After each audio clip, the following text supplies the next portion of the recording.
Hey, fellow tamers and DigiDestined, it's Mike, aka Sinaku from Overground, and welcome to episode 2 of our new series, How I Became a DigiDestined.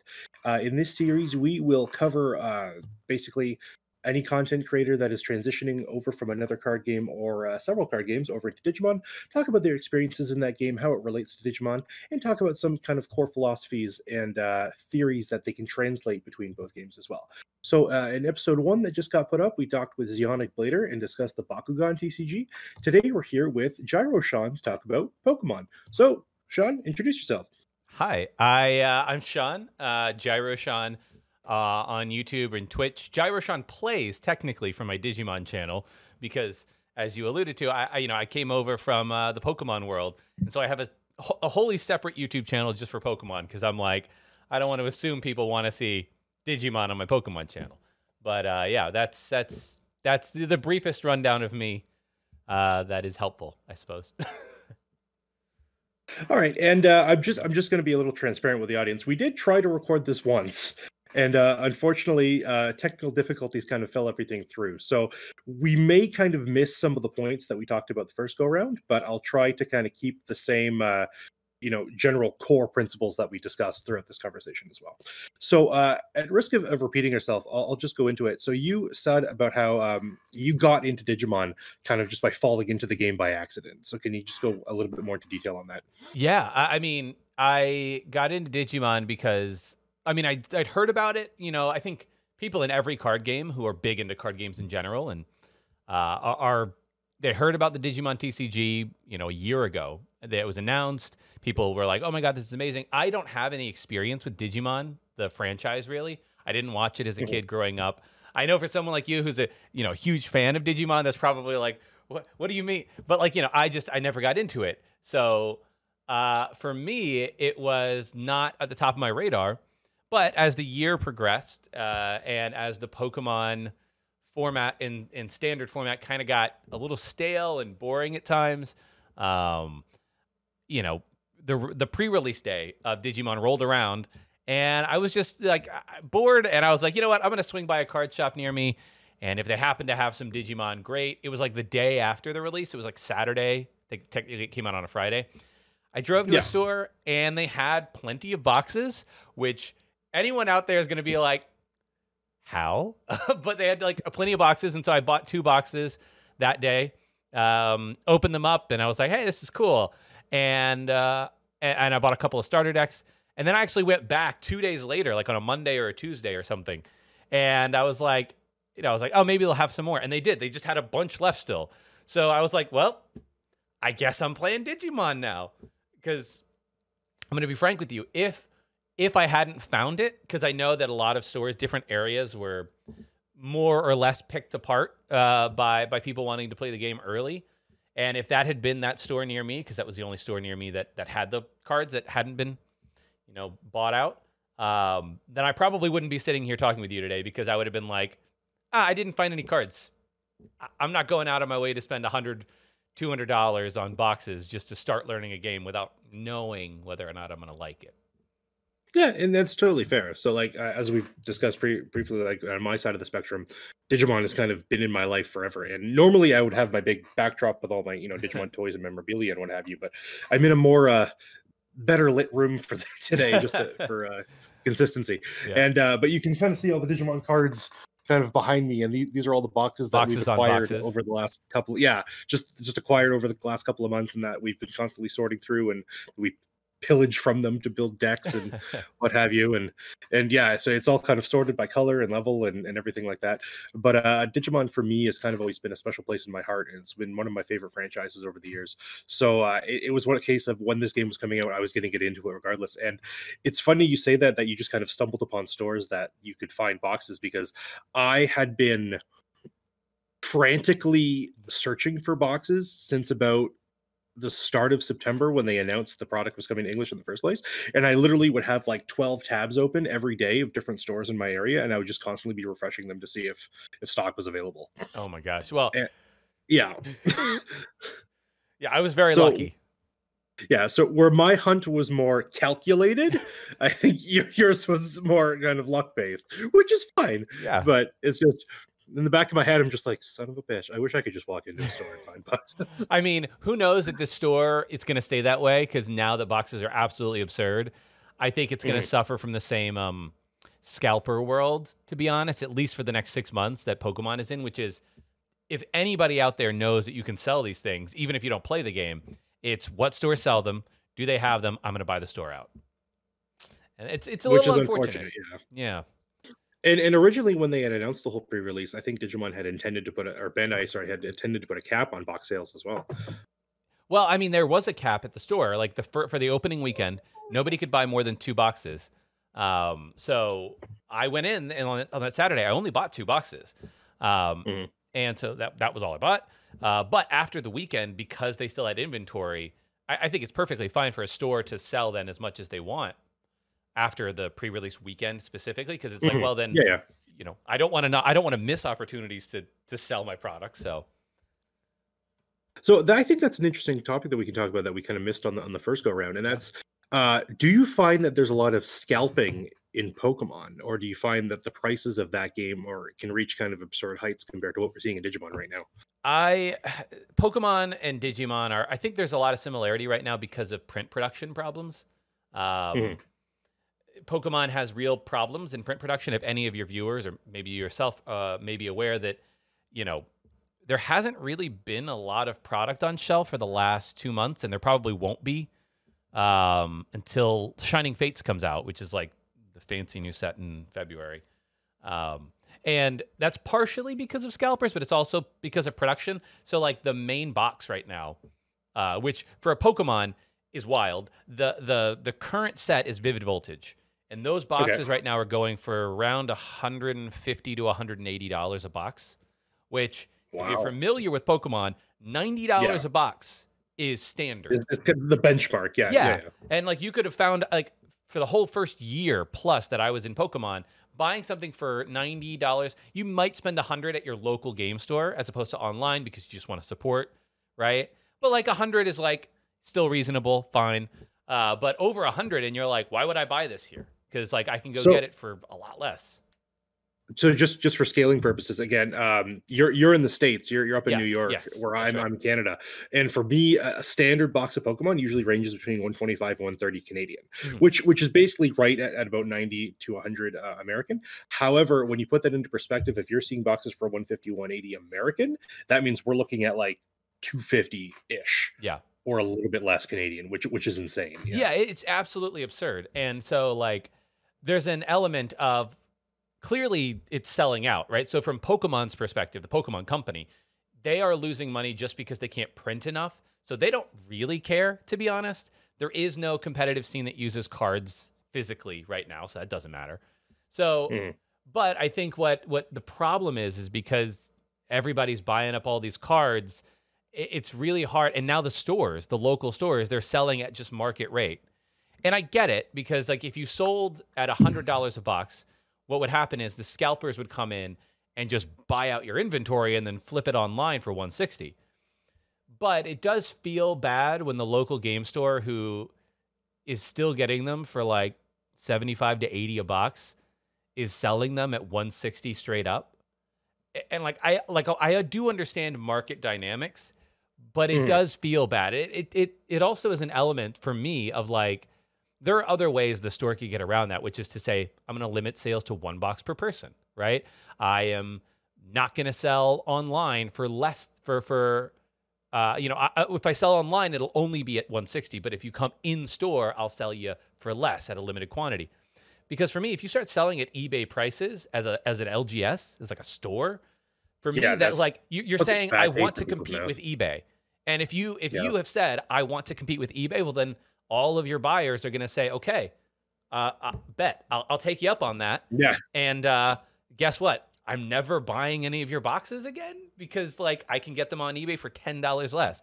You change your competitive set. And I think that that's something that the stores don't think about enough. But that's more when you talk about main retail, so in terms of brands, like Pokemon and Digimon have been basically around for generally the same amount of time, but obviously Pokemon's always kind of been ahead of the curve when it comes to them running parallel. And I find that especially last year in 2020, there was a big boon in both Pokemon and Digimon. And I've noticed that like when you walk into a Walmart now, like they don't have any Pokemon cards on the shelf whatsoever at all. So is that a distribution issue or is that due to the boon in popularity? I would say that's mostly the boon in popularity because you see some of the products that get taken up to, like, give you one example. There was a Jirachi GX collection box, right? Mm. And the only reason it got bought up was because of the evolutions packs on the inside. And the box itself is straight trash. It just is. The card, the promo card that you get is not a playable card, really. It's a cool looking card, but you'd see individuals walking out of a Walmart with not a case, but several pallets. So like they would walk out with like pallets that are 5-6 feet tall of these boxes, trying to put them into the back of their car. Yeah. And I'm like, why? That's not a distribution problem so much as it is. And then, you know, 2 weeks later, they're trying to sell them for retail price, meaning like nobody wanted these. Well, no shit, Sherlock, right? I mean, you know, apologies for the cursing, but like, of course nobody wants this box. It's trash. And to me, that is the clear nod that it's, especially at Walmarts and Targets, because they're getting more product than anybody else. They're prioritized. That especially at those stores, it's really the scalpers that are the main issue. Yeah. So, you know, we touched upon briefly when it comes to, you know, Digimon kind of being completely sold out, and we have kind of a scalper's market for that, but there's also a scalper's market in Pokemon.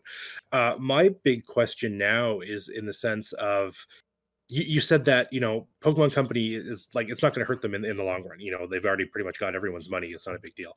Do you feel that this kind of lack of access to Digimon might hurt the game in the long run? Or do you kind of feel that that's just growing pains right now with Bandai? The optimistic view is it's just growing pains, right? That interest is going to remain high for, you know, if interest wasn't high, the boxes wouldn't be as high as they are, right? Like, yeah, exactly, if a box didn't sell for 160, then the price would come down. So people clearly are still buying it. I think what you will lose out on are all of the would-be players that don't want a buy-in of $160 plus. And you might churn out some of the people as well that were like, you know, coming from whatever game they came from, right? Whether it's Yu-Gi-Oh, Magic, whatever. Like, those games can be very expensive. Pokemon is a weird one. Pokemon actually is pretty cheap to play right now because they've printed a lot of special sets that have like really playable cards in them for cheap, like 20 or 30 bucks.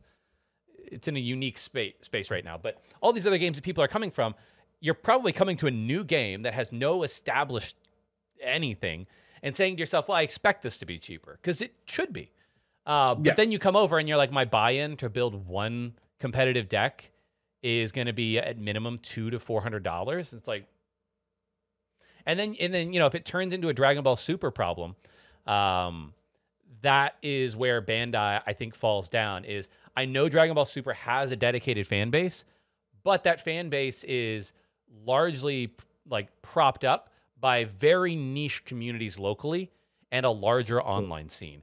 I don't think Dragon Ball Super has a robust local community, the same way that Pokemon, Magic, even Yu-Gi-Oh has.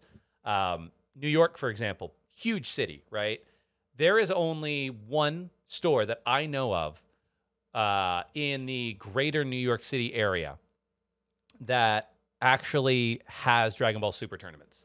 And that is out of probably 7 LGS, 7 stores that could have them and maybe did at one point. Only one of them now. And that's partially because the cards are just so expensive. The player base shrunk and people stopped selling them. And so it has a trickle effect. So I think if Digimon doesn't quickly take advantage of all this interest, and I'm saying quickly within 3 months maybe, take advantage of this interest, I think you may lose people before you even get started. But optimistically speaking, it's still very early. It's funny you say that because even where I am in Ontario, Dragon Ball, well, you know, a popular IP, the game is almost, you know, barely has a pulse here, at least around me personally. So I'm afraid that I don't want to say that it's a lack of appeal for the game itself, but I'm afraid that it could be people's lack of faith in Bandai. Because a lot of people I talked to were kind of big on the Naruto card game.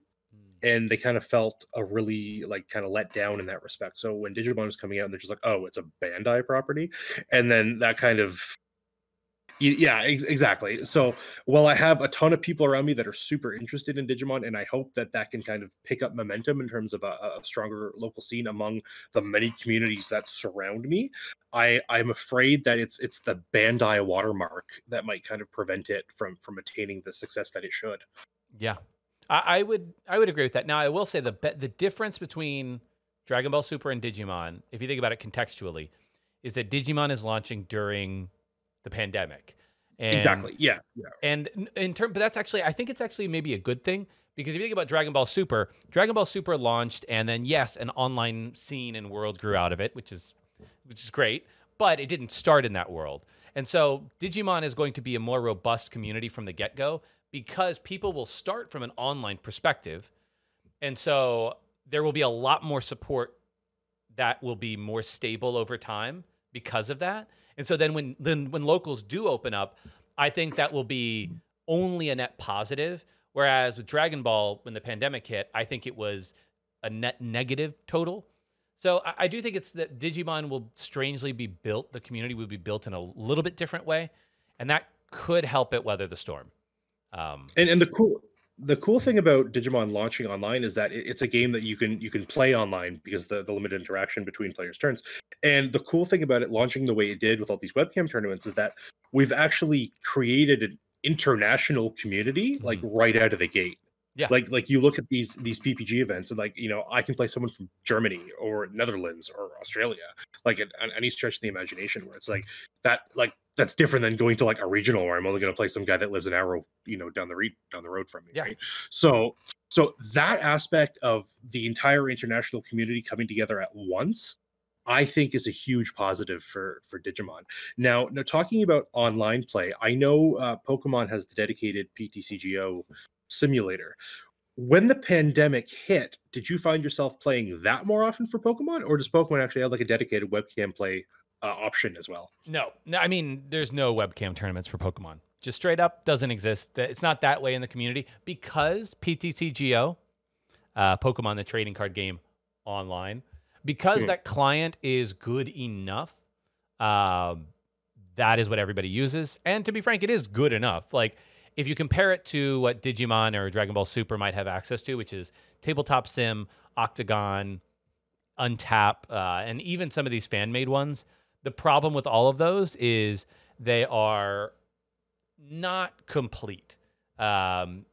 Tabletop Sim and Octagon are not automated, so you have to manually manage a few different pieces, and that Hmm. is cumbersome.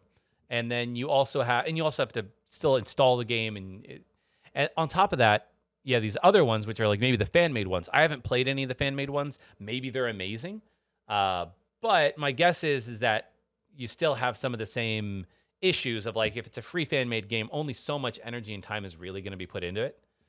To be frank, Hmm. and that's only fair. Um, but everybody in Pokemon plays PTCGO. It has its problems, and generally, Pokemon does not support it to the same degree that they should.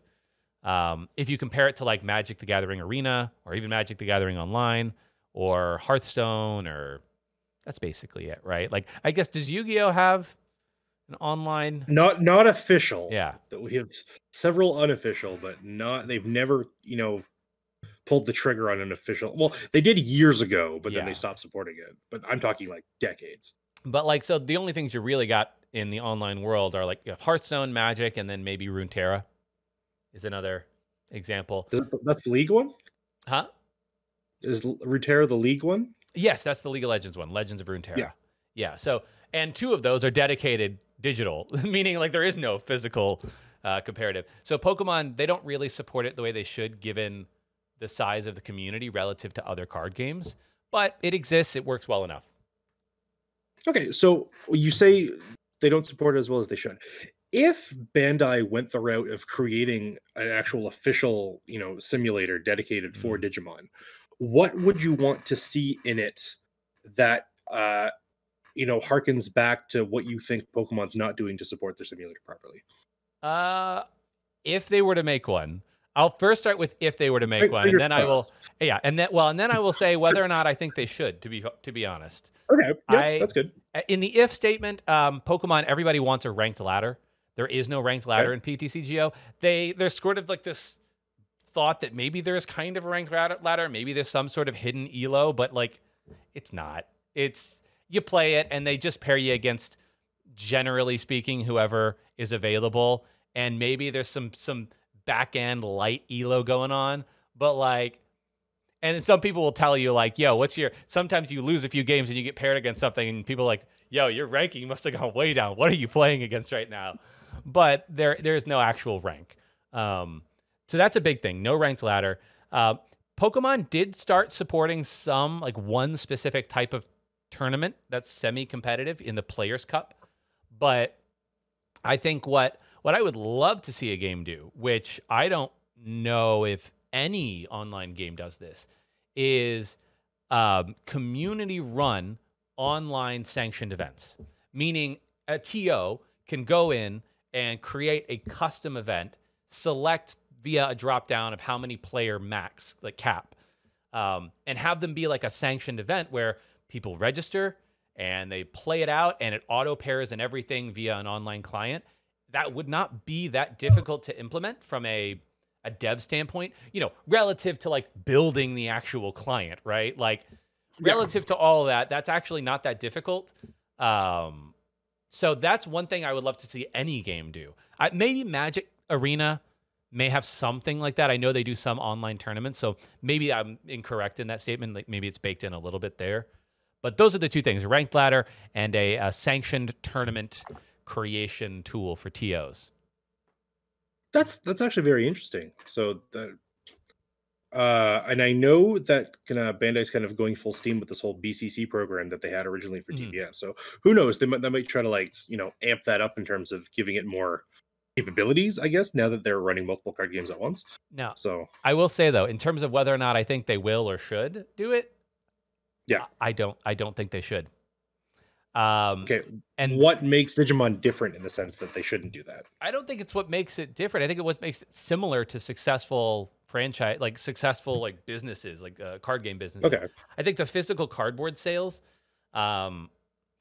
once you get into the arena of like Hearthstone, there are weird regulations that you kind of are in gray areas of. When we're talking about like randomization, mercy rules, loot boxes, all that kind of stuff in terms of opening packs. Whereas like, in the US at least, there has been precedent set that buying a booster box with fixed pull rates relative to a case. That's how Pokemon gets around it. And I think Magic probably does similar things. Those things, from a regulatory perspective, have been solved. Whereas online, like they're not gambling type thing. Is that what you're they're going? not. They're not considered gambling. Now, one day those rules may change. I don't know, but it has already been challenged in court. It has been ruled that so long as you have fixed pull rates of rarities within some set of things that a consumer could ostensibly buy, which I think for most of them it's case based. That I think it's all solved. Once you get into online, you get this weird thing of like, Hearthstone does have a mercy rule where like if you open, I don't know the exact number, 30, 40, something like that packs, you are guaranteed a legendary within X number of packs, right, of opening. But it's still like, I think, a weird gray area. And I don't even think Hearthstone has a great system for getting singles, right? There is no online marketplace. And that's because digital games, creating online marketplaces for a digital game is also thorny. Look at Call of Duty, right? With the skins, not Call of Duty, what's the name of it? Counter-Strike, CSGO. Okay. CSGO skins, right? The fact that there isn't really a set marketplace for singles or any of these items or whatever, it creates this black market. There's gambling that's related to that. I could very easily see card games being like, I don't know if we want to create an official marketplace for singles because then we're tying direct sales value to these digital items, which puts us in weird legal territory. If somebody ever wants to like sell their collection, like how do you manage that between accounts? And then it actually creates a more expensive game long term than playing in physical. Like I think IRL is actually cheaper than digital games in many ways because we're not having that singles marketplace, you're forced to like buying lots of packs and turning them into dust or trading or whatever you want to call it. Whereas a player can say, I just want to buy singles, and then you could just buy singles straight up and never buy packs, and you could build decks for $50 to $100 in most games. So, and also, I mean, yeah. So I think that's the thorny territory of like actually supporting a game that gets a little bit funky. Okay, and I guess too, like when it comes to Pokemon specifically, that you get the code cards in each pack, so you have to buy packs to access the simulator. So I guess that's kind of the workaround. So Yeah. okay, but we'll just say let's leave Digimon Yeah. out I'm of sure that lots of realm people would for love now. to see an All online right. game, and I totally get why. Like, I that's not to say that it wouldn't be cool. Yeah. I don't know if it'll happen. That's all. All right. So I'm going to kind of go over some of the topics that we discussed the other day too. And so the first one I wanted to talk about again was you mentioned how like you came into Digimon based off a stale meta, and I kind of want to talk about why did you consider that meta stale, and then I'm going to work into the conversation about how what creates the skill gap in Pokemon compared to Digimon. Yeah, in terms of Pokemon, it's stale because of, I mean, broadly speaking, it's a very fast meta. It's a very aggro meta right now, just overall, and that's because of what in Pokemon it's called big basics. So they have these tag team Pokemon that are 3 prizes. So that's also what makes it aggro, is if you knock out something, you're halfway through to winning, right? Imagine, one attack in Digimon consistently being halfway to winning, and all you have to do is attack twice to win. Like, that's a wild meta in Digimon. Yeah. So that's kind of what Pokemon is in right now, and you couple that with a card called ADP. And what ADP does is it has an attack that you can only use once in a game, but all you need to do is use it once. It allows you to take an extra prize card when you knock out an opposing Pokemon, and you do 30 more damage for the whole game. So it's like insult to injury. And this is the RCS Dialga Palkia, right? Yes, That RCS tag team? Dialga Palkia tag team. And they printed another card at the beginning of last year called Zacian. If you're familiar with the games, it's Sword Doggo. Yeah, Sword and Shield, yeah. Right. And because they share an energy cost of metal, like both of them can use metal energy, those two paired together it's a combination that is almost impossible to counter. It's kind of genuinely, and there is no actual card that counters the GX attack, that special attack. It exists in Expanded. It does not exist in Standard. So if your opponent gets it, there's nothing you can ever do about it. The end, right? Yeah.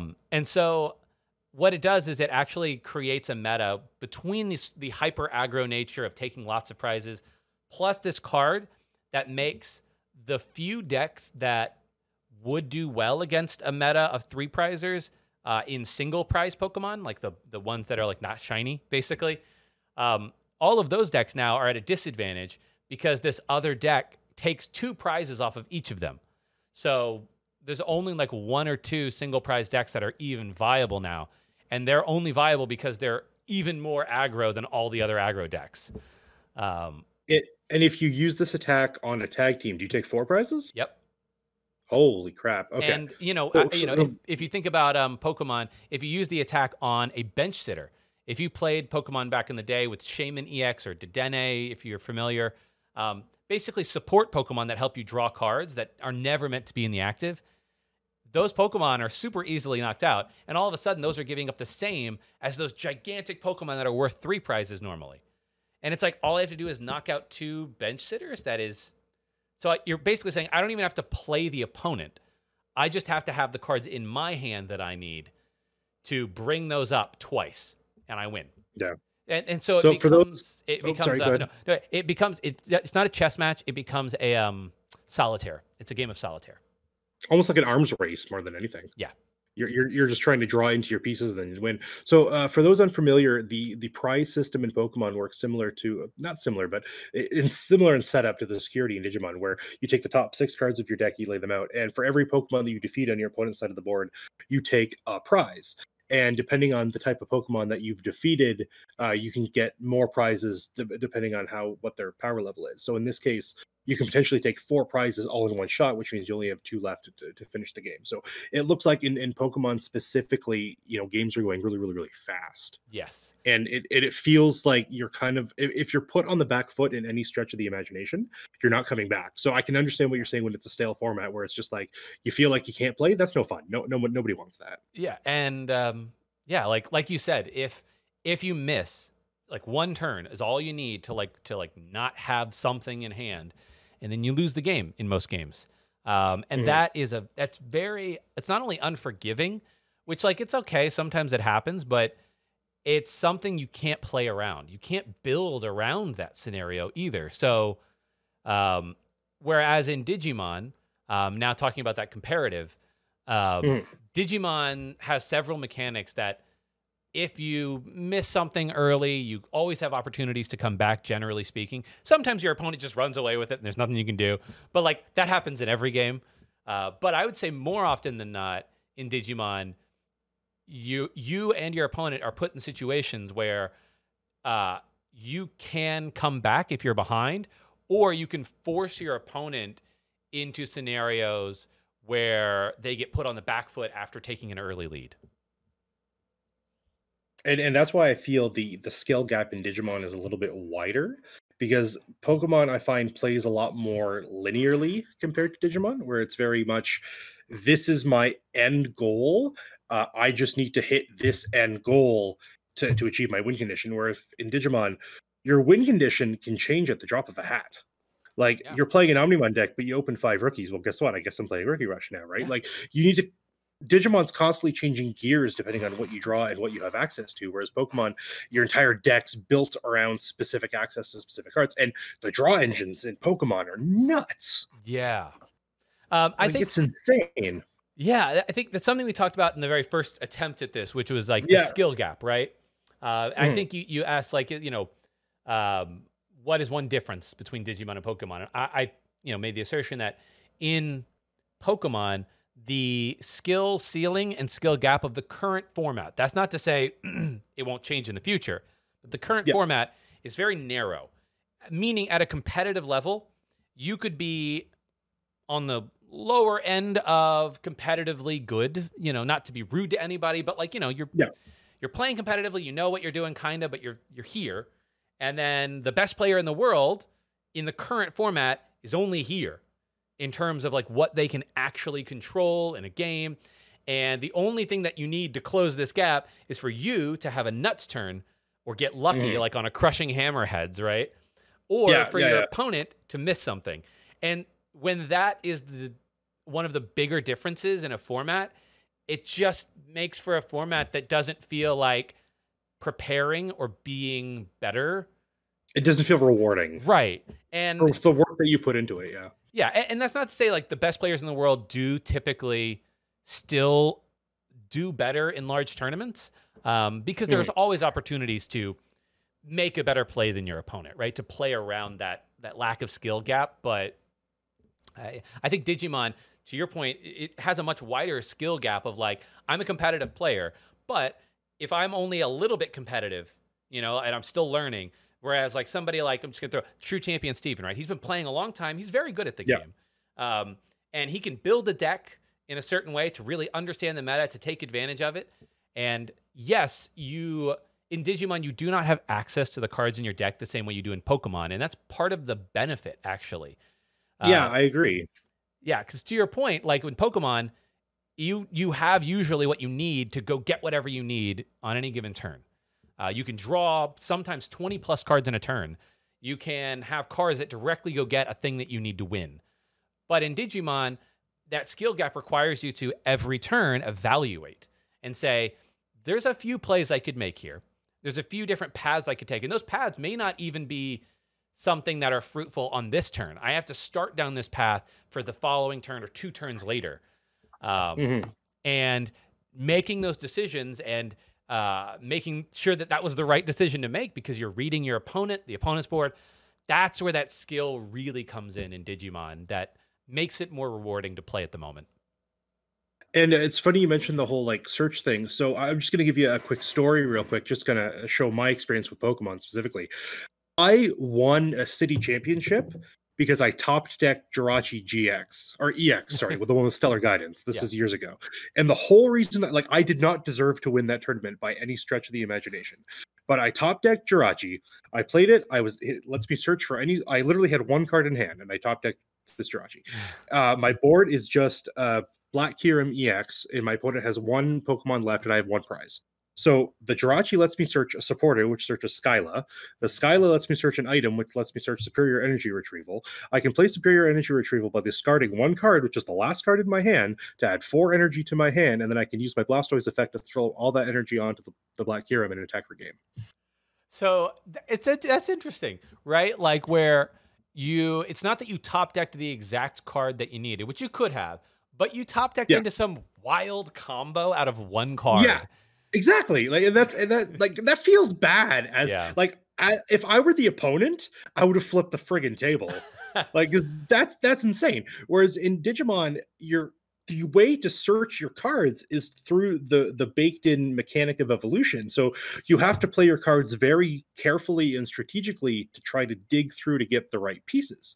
Yeah. And I feel like comparatively to Pokemon, it's just like, yeah, if you can just top deck into this crazy sequence of plays, like that, I don't know. I feel like, again, that's kind of that skill gap level. Well, I mean, like, knowing what to search is one thing, but having like 6 cards in your deck that get you that one specific card, like, well, I approve of games and consistency and stuff like that. I feel like the lack of inherent consistency in Digimon, it's actually to his benefit. Yeah. Yeah. Because I think Oh, go ahead. No, I was just gonna say it creates a stronger chess mentality at the end of the day. Yeah. Yeah. That's another I think key point is the consistency point. Pokemon, especially in the current format, right? Like some of the top players have said this too. Pokemon right now is hyper consistent. And the best players will always tell you, look, generally speaking, consistency is king. If you are, if you build the deck more consistently than your opponent, you will win more consistently. That's just the nature. Mm-hmm. But when you have a format that every deck is hyper consistent, meaning you're playing 4 of so many things, even if you, et cetera, because the game is so aggro and fast right now. What that actually does is it makes for games where there's almost no way to stop your opponent. There's very few options. Like there's a card in Standard right now called Reset Stamp.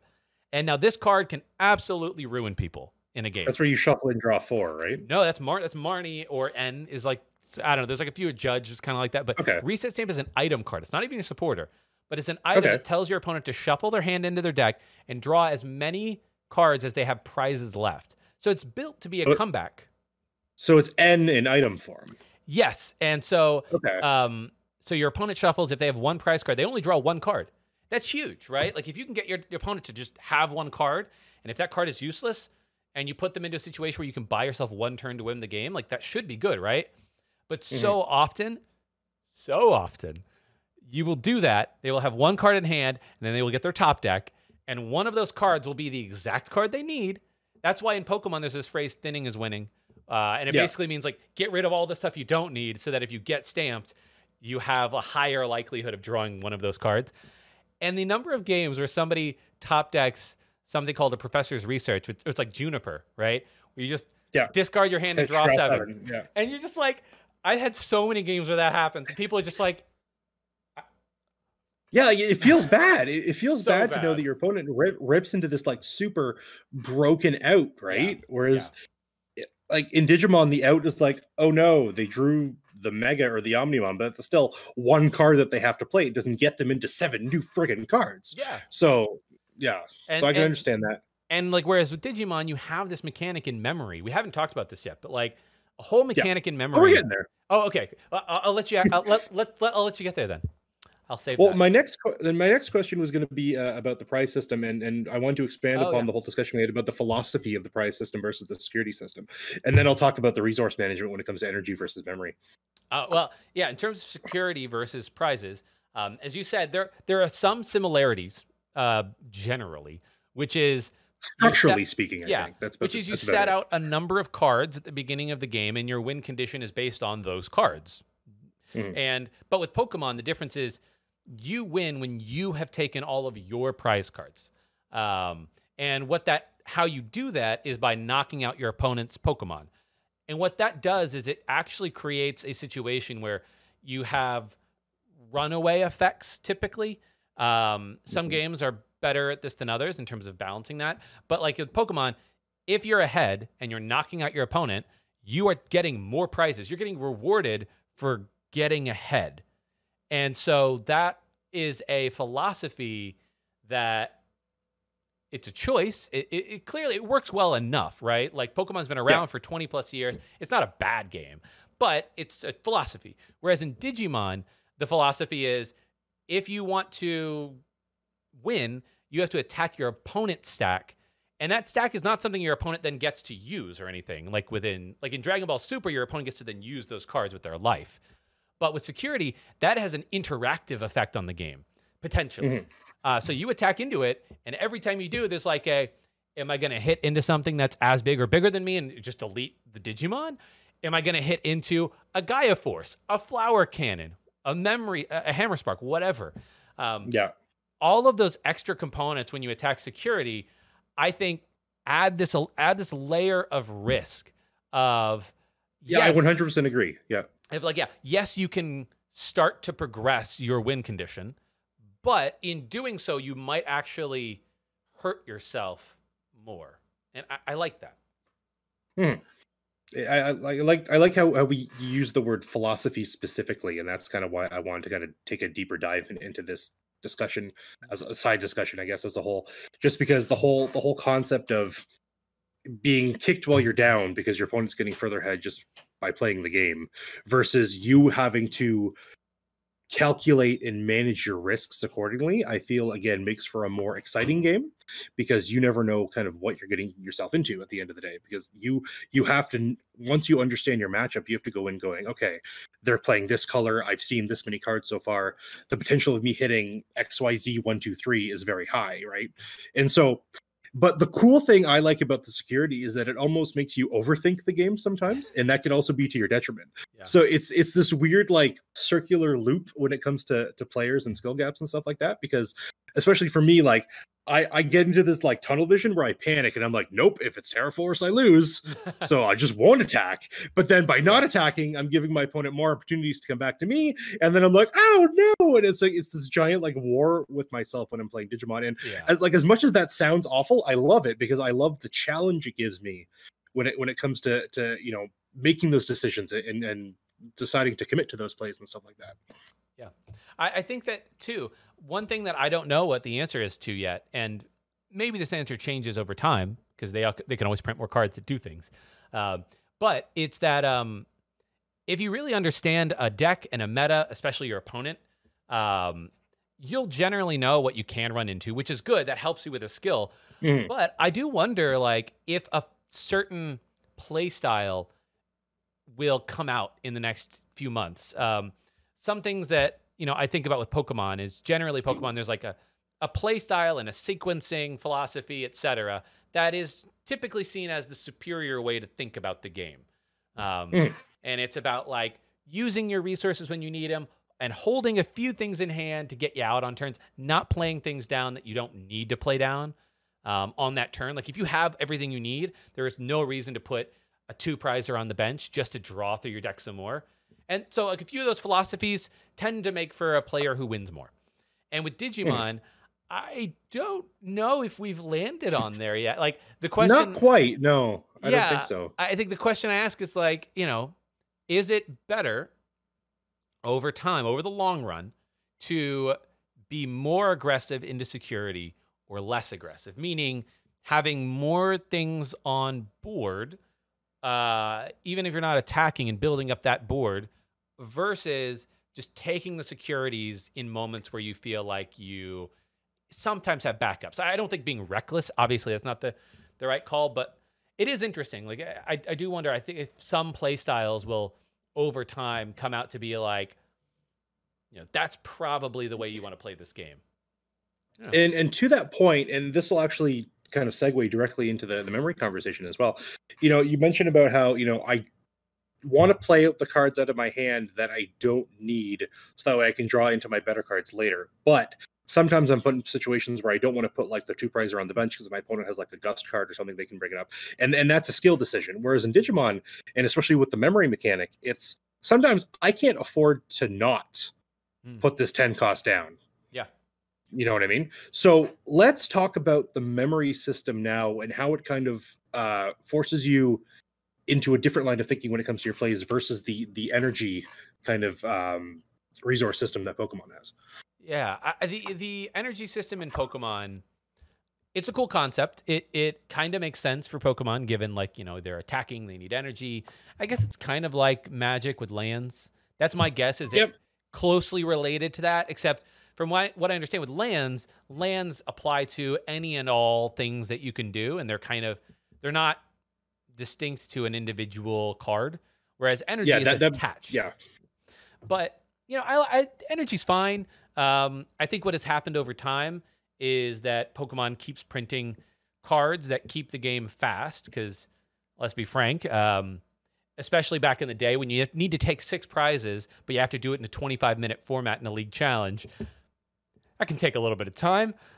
So you have to print ways to accelerate energy. Otherwise, you will never finish tournaments. But what that does is it kind of makes for like energy being like, so long as it's not totally weird, it's not that difficult. But energy is something that usually you can't really impact on your opponent's side without cards that are hated in many ways, like randomness, like Crushing Hammer removes an energy from your opponent's Pokemon. And there's a few other cards. Like Enhanced Hammer and stuff. Hammers in general, yeah. Yes.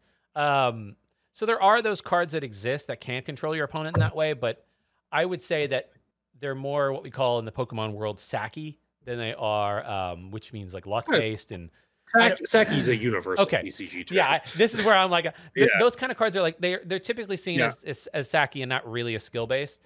Whereas in Digimon, memory control and understanding. Okay, a good example is you're playing against a Red Omni, right? Red Omni generally does not have any memory shenanigans it can do. So if you're playing against it and you are building up a Mon, and you're like, I know that they play Omni. What you have to do, if you don't want them to go into Omni, if they have a level 5 on board, is you can make a choice, if you have the right card in hand, to say, I'm going to give you just 1 memory. And 1 memory in a Red Omni against a Red Omni means they cannot go into Omnimon. Just straight up, there is no scenario in the 1.0 format that they can get into Omnimon, as far as I understand the card pool. Well, like Gravity Crush, I guess, but... I mean, sorry, I just broke the point. No, I mean, I don't know. Like, there might be some weird scenarios, but for the most part, like, and so, you know, you can play around that, and you can say to your, speaking, and so you can say to your opponent, I'm not letting you get into Omnimon this turn.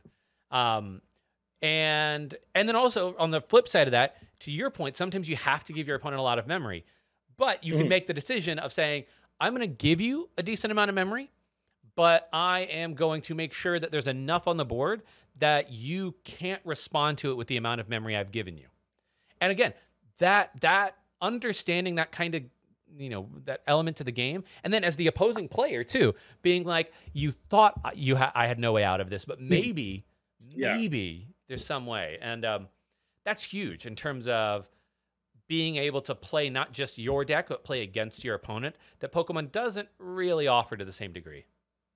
Yeah, and we covered this kind of in the video, the accompanying video we did for your channel, where I kind of gushed about memory. So I'm not really going to go into much detail about that now. No, I mean, go into as much detail as you want. This is your video, so if you have, that's true. I just basically I just wanted the quick thing I want to say about memory is that memory and security are passive interactions that you can have in Digimon with your opponent without necessarily having to respond directly to their cards. And I feel like that's a benefit that it has over Pokemon in the sense that, like you said, exactly. You control how much memory you give your opponent while also controlling the amount of memory that you use yourself. Where it comes to something like energy is a commodity, but it's also mandatory. Whereas energy isn't necessarily something that you need to spend if you choose not to. Or the amount that you spend to the degree, it's not something that is mandatory. You can control that. Yeah. And the fact that you have a resource system that you can technically like manage and control as opposed to rely on with something like RNG or rely on something that you have to specifically draw into, that I really appreciate.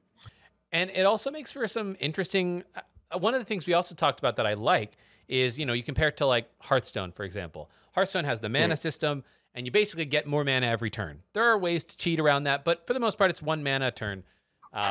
But what that creates is it creates game states that are balanced, but that are limited in the early game. Meaning, like, you can only ever play things that add up to the mana that you have. Whereas in Digimon, they say, hey, you can play on turn 1 going first. You have actually up to 10 memory you can spend if you really want. And I think that can create for some interesting dynamics where you're like, okay, maybe you dead draw and you have to play something and give your opponent memory. Fine. But maybe you're like, strategically, if I'm playing, I don't know, maybe a Mega Zoo, right? It's fine. I'm going to throw down a whatever. Whatever you throw down, you could just throw it down with, give them all 10 memory or whatever and say, turn 1, when you have no ability, you haven't drawn through your deck at all, can you respond to that? And yeah, they probably can, but still. Yeah. But again, that ties into the conversation about philosophy. And that's the one philosophy I love about Digimon is the fact that they make it so that way, no matter what you draw, you don't technically brick. Like, sure, you put yourself on the back foot by giving your opponent that much memory, but you're generally able to play at least 1 card every single turn without fail. Yeah. Right. So yeah, nothing's unless you have like 3 Omnimon in hand and I don't know, some other trash. Yeah. But now the last thing I want to talk about, and it's the elephant in the room, and I'm surprised it's taken us this long to get here, but evolutions. Oh, yeah.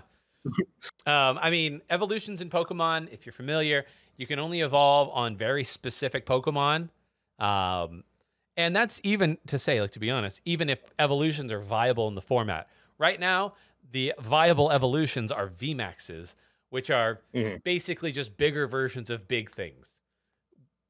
It's fine. I like that evolutions will be the main mechanic again after this next rotation.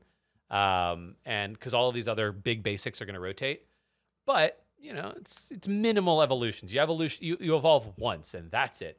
But in Digimon, you have this whole system of level evolution. So all you need is to match the color and be 1 level higher. And I think there was actually an announcement between our first recording and this one.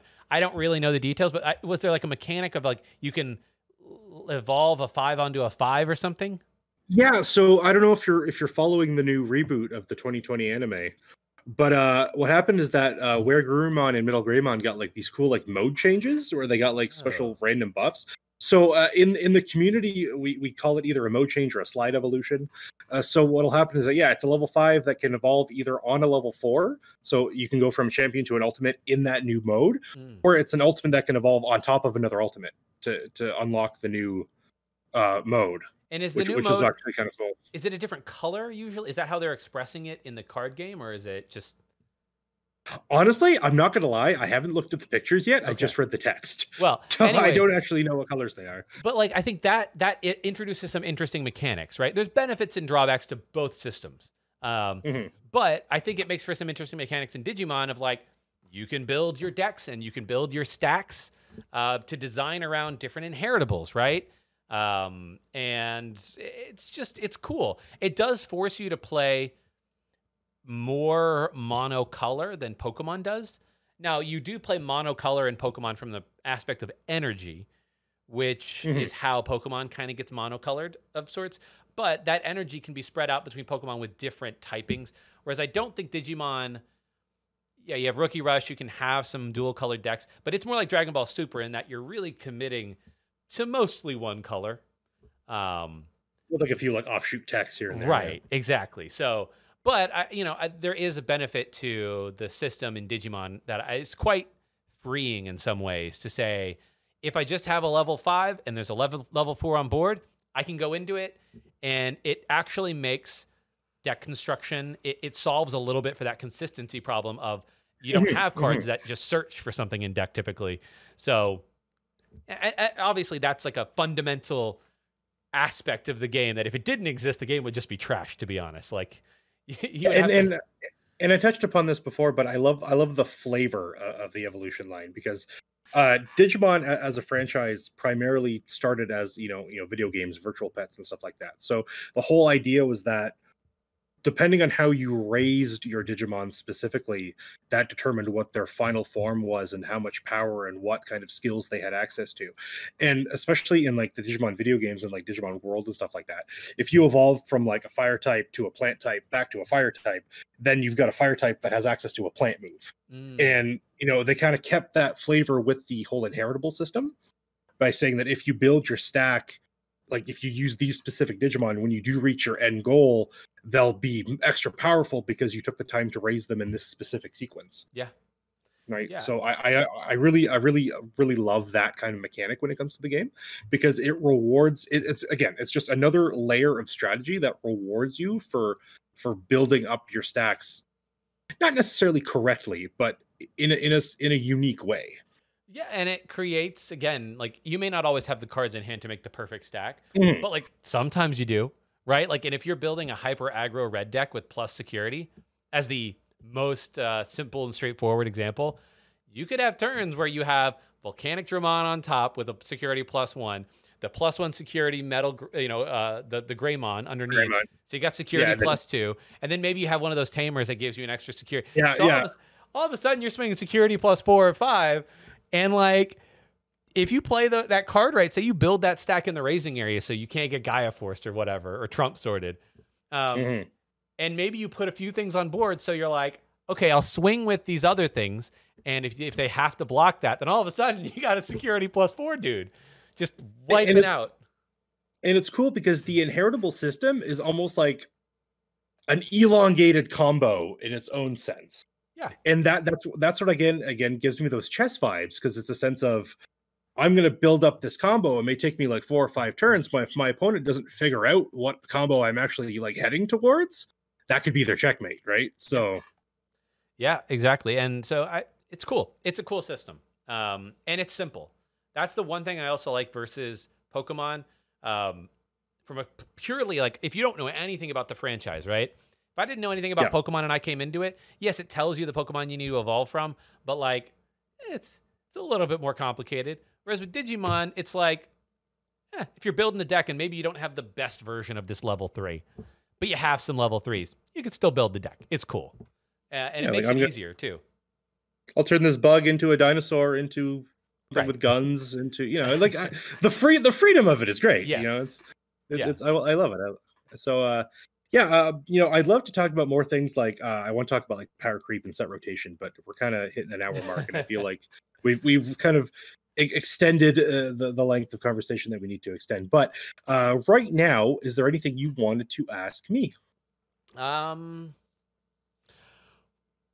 I guess what would be what's your favorite thing about the Digimon TCG as opposed to the other TCGs? And you may have already covered this, but feel free to expound. As opposed to the other TCGs that you're familiar with, because I know you have an extensive history of TCGs. Well, as you may or may not know, sorry, kitty interruption. I've been deeply rooted in Yu-Gi-Oh! As my main TCG for the last about 15 years or so, but I have kind of dabbled in everything. You can see in the cabinet behind me, it's just, actually you can't see trading cards. It's covered in card games. Like this entire like giant cabinet here, it's all nerd and card games and accessories and what have you. You see my little wall back there too? Yeah, you've got one too. Every shelf is a different card game. Yeah. Every TCG's got the wall, right? So when it comes to Digimon specifically, though, that's a good one, because there's so many aspects of it that I love, and it's like, and it's not like as much as I'm a Digimon fan and how much I was going to be playing the game regardless, I didn't expect myself to fall in love with the game as much as I did, because when I picked it up, it was just a case of, you know, this is my favorite franchise, I'm going to support the brand. But when I actually started playing it and getting deep into it, I was just like, holy shit, this is actually a really good game. And it kind of gave me more than I was putting into it in the beginning. And now it's kind of this like huge obsession that I've kind of churned out. And I'm up till like 3 a.m. playing webcam games with the buddies all the time. So, but my absolute favorite thing about the game, I'm going to say, is the memory system. I like, bar none, honestly. I seriously think so, because that is such what's the word I'm looking for? I guess reprieve compared to most card games that I play on a regular basis. Compared to like mana or lands or energy, like, there's always Yeah. some mechanic that tries to hold you back from doing too much, but this one feels good. It feels it's far more balanced than I originally gave it credit for. And I'm finding the more often I play the game, the more often I'm figuring out ways to manipulate it better and better. Yeah. And the memory, I feel it's one of those like easy to learn, hard to master things. And I feel like once you kind of understand the memory gauge at a very deep level, that's going to separate the the good players from the bad players. Yeah. And So I'm building your deck hoping around I can become one of the good players. So I mean, the fact that you're on set 1.0, like I do think there's always benefit for experience. And I think if somebody finds this video a year down the line, I think it'll be good to have been here at the beginning, not as a detriment to people who come in later, but experience is always useful. Yeah, no, absolutely. And I, as much as the 1.0 format is kind of a blessing and a curse in terms of the limited card pool, I really feel like for us Western players, it was a really good starting point in terms of like understanding the game, because getting this pre-sale back in November, it was basically like an extended tutorial, I guess, so to speak, because now when we get 1.5, the game will be a lot more diverse, a lot more complicated, but we'll have all of the knowledge from this 1.0 metagame in our back pocket, and we can migrate that with us. And I feel like that's going to be like awesome when it comes to seeing how diverse the meta is going to become very soon. Yeah. So thanks so much, Sean. I'm going to give you a chance to shout out your channel here. You want to go ahead and do that? Yeah, gyroseanplays is the Digimon channel. I assume that's what you're looking for. If you want Pokemon, it's just Gyrosean. And if you also wanted to know how to pronounce my name, Gyrosean, like gyroscope. But yeah, Twitch and YouTube, that's where it's at. That's it. It's not Euroshan? No, it's not like the food. It's not like the food. Although I wouldn't blame anybody for assuming that. Literally, that is always what is assumed. And I think that says something to the branding a little bit. But you know what? I don't care. We're committed. Well, thanks for watching, guys. This has been Mike, aka Sinaku from Overground. If you guys liked this video, please make sure to like and comment and subscribe and tell me what you think. And if you didn't like it, that's fine too. You can dislike it and you can still tell me that you didn't like it. But either way, I want your feedback. I want your opinion. Let me know how I'm doing. Let me know how this series is progressing for you guys. And thanks a lot. We'll see you in the next one.